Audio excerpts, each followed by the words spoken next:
over the years, TransStar has been viewed, and we've had folks from internationally come over to see TransStar, the model.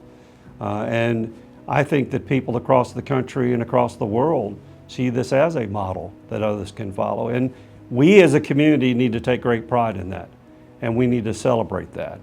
And so I'm glad the 30-year anniversary gives us an opportunity to really tell the story of TransStar and the benefit that the people here and the partnership here bring to this region. Well, I was here when TransStar first opened. It was actually the ribbon cutting when the building opened in 96, 97, I think.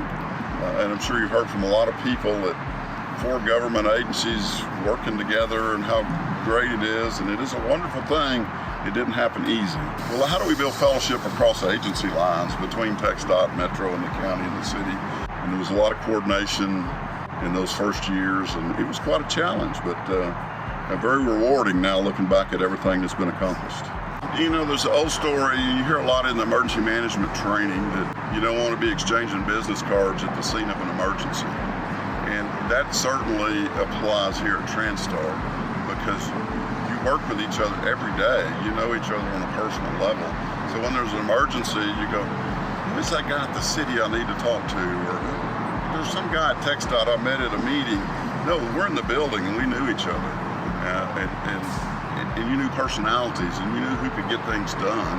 And there's just no replacing that day-to-day experience.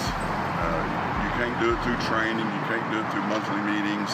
And that's why I think Houston TransStar is better served to support the community than any other facility like this in the country. You know, I started in 2006, and it was not too long after the evacuation effort for Hurricane Rita. And it was in the development of the after action report and then all the changes that needed to go into place to make an evacuation run smoothly for the next event, because we know there will always be a next event. And so hundreds of agencies came here for routine, regular meetings, and they were all the way from the very top to the deputies at on scene, doing the evacuation, managing the traffic. And so we looked at everything from the roadways, which were good evacuation routes, which should not be good evacuation routes, how to widen the routes, how to make sure there was gas, water, electricity along the routes, making sure people could get out more safely. But almost the most important thing of all that was the messaging, because something like 3 million people tried to evacuate during Hurricane Rita, and really probably less than half of that needed to.